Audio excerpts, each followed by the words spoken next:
I am passionate about the healing of our souls. I study, I read, I watch, and I practice healing. And then I practice it some more. And I say practice because I don't always get it right. And I heal slowly in the process of my practice. Healing the past has changed my life. And I completely believe the lives of the generations that follow me. One of the places I visit to listen and learn is a podcast called The Place We Find Ourselves. Adam Young is the one you're going to want to listen to. I highly recommend the podcast. Look him up, Adam Young, The Place We Find Ourselves. I've listened to Adam, done webinar conferences with him, worked through his free offerings on his website. And if he lived closer, I would go to counseling with him. But it would be a little bit of a commute. He lives in Colorado. But today, I'm going to do my best to share some powerful information I've been studying with him and working through myself regarding healing the past. So what is necessary for healing to occur? There's no way to experience healing apart from taking an honest look at those stories from your growing up years that hold intense feelings for you: shame, powerlessness, terror, ambivalence, a sense of betrayal. Healing requires that you allow your heart, your mind, and your body to ponder and engage what it was like for you in your family of origin. We talked very early on in this program about how important it is to go back so that you can move forward. Healing the past is the key to moving forward and living in your present life healthy.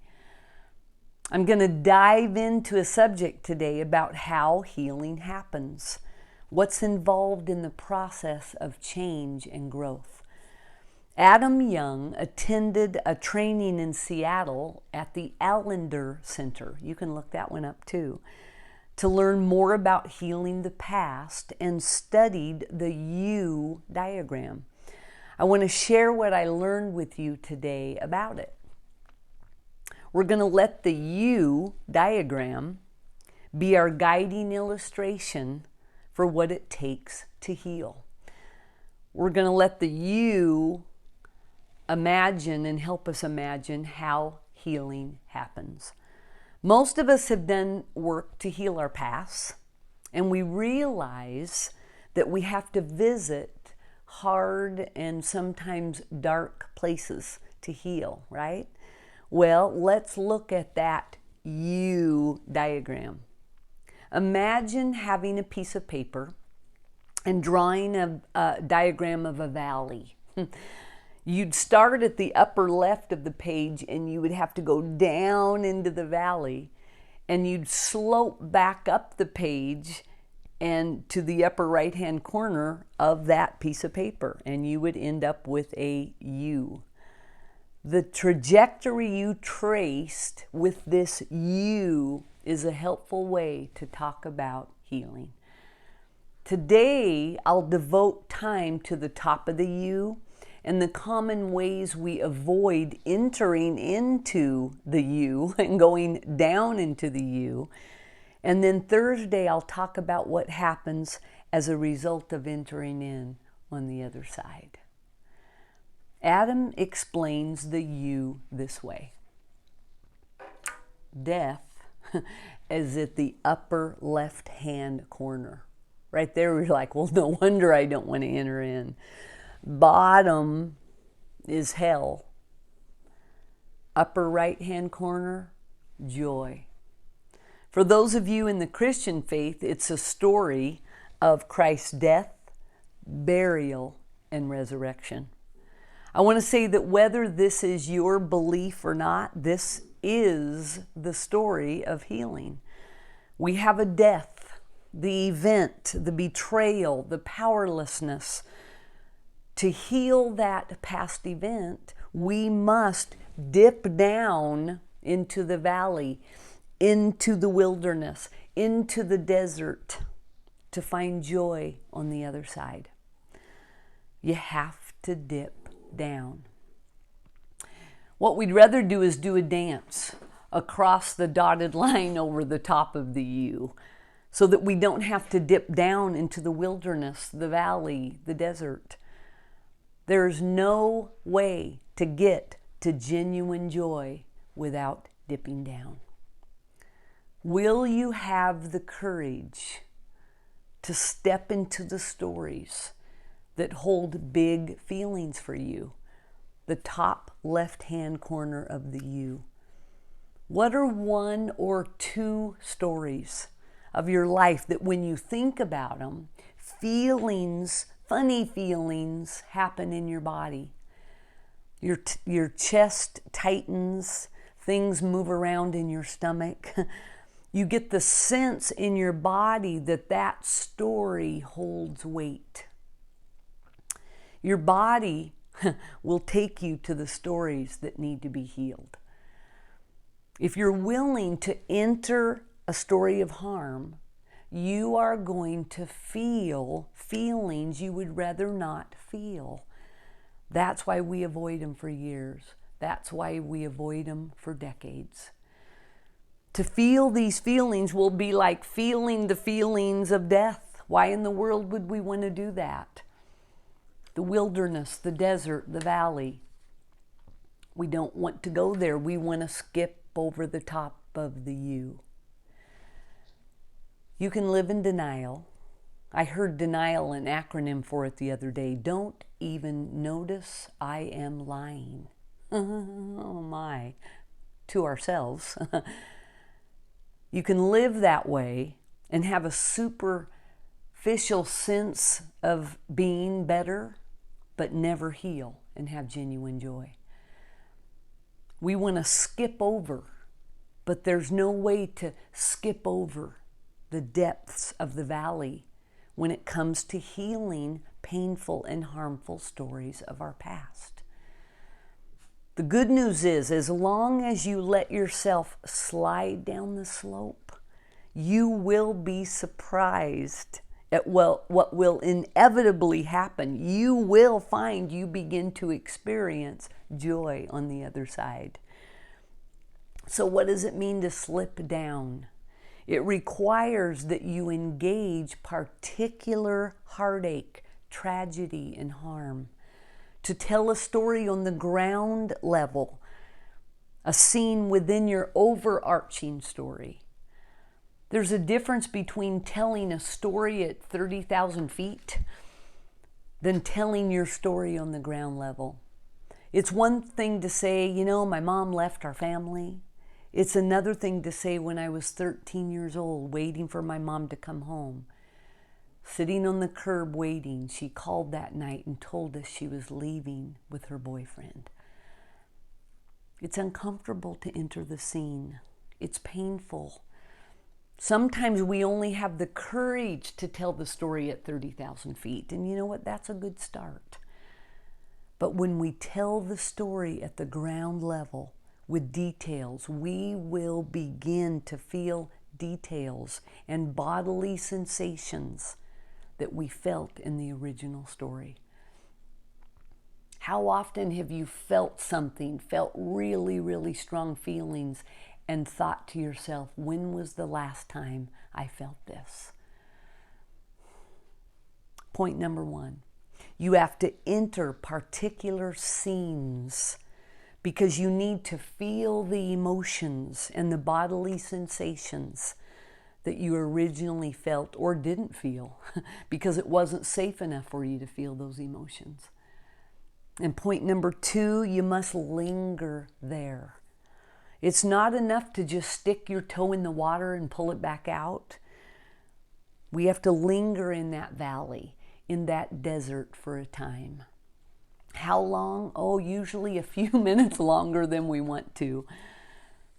Few minutes longer than we're comfortable with. To start with, that might be 30 to 60 seconds, seriously. But once we begin to experience the joy and the hope that results from doing that, we have a little bit more courage to do it a little bit longer. To linger in the valley means we allow those feelings to rise up to the surface. And here's the thing, those feelings are there even if we don't know it. They're sapping us, really, from the tremendous amount of freedom that is there for us. It means sitting with the story when you feel absolute powerlessness and noticing the sensations in your body in the present. Same thing with betrayal, even ambivalence. Sit in those feelings. Deeply uncomfortable feelings, hopelessness, sorrow, rage. It's about entering the scene in our lives with our feelings instead of our thinking. Entering the scene with your emotions, with your heart and your bodily sensations, with your whole self. It's so important at times like this, too, to have a trusted friend or a trained therapist as you engage very painful stories. And when I say engage, you relive the story while staying present. That's where healing happens. We must enter those stories with a growing kindness as well to the boy or girl in the story, namely you. What is required for healing? A loving kindness to the boy or the girl in the story. We won't heal if we beat ourselves up in the present day or in the past. We heal because of the loving kindness we show to ourselves. We have a tendency then, once we get down into that valley, to want to pop up. We can't stay there very long. We kind of short circuit the hard parts of our story. We want to hop right out of death. Of course we do. We say things like, well, other people had it worse. Or my mom had a horrible childhood. It might be 100% true, but we use those statements to pop out of the feelings of death and leave that lingering place of feeling. The bottom of the U is not about feeling bad. It's about feeling your primary emotions, grief, sorrow, hurt, and rage. And so we carry our deaths, our hard stories around with us, whether we're engaging them or not. Those stories are presently weighing you down. They are rotting your souls from the inside out. Richard Rohr said, if we don't transform our pain through grief, we will always transmit it. And we are transmitting it one way or another. If we don't dip down to the bottom of the U and find joy on the other side, we will transmit our unprocessed pain for a lifetime. Ways that we pop up out of the U or we never enter it, we say things like, if I go there, I might never come back. You know what? That's precisely the desert experience. That's why it's so scary. We don't know when we're in the desert if we're ever going to get out. I know I need to forgive him and move on. It's another way we pop out. It's true, we do need to forgive. Absolutely, that's a part of the story. But if we do that without ever feeling the feelings and engaging in the emotion, we are dancing across the dotted line on top of the U. It's necessary to go to the bottom where healing takes place. You know what I think about the U diagram? It takes courage to enter. And it's scary because when we enter the U diagram, we are surely headed down into the valley. But I also want you to hear from very personal experience that joy comes in the morning, or maybe the next morning, or maybe even a lot of mornings from now. But joy is waiting on the other side of the you, on the other side of the experience, which we're going to talk more about on our next video. Be brave. That's the story of the you diagram. Enter into the you and know by doing so that you are changing the trajectory of your life and the lives of those who come after you. We'll see you next time, my courageous friends. Healing the past, it's a big, big deal. We'll talk to you later. Bye-bye.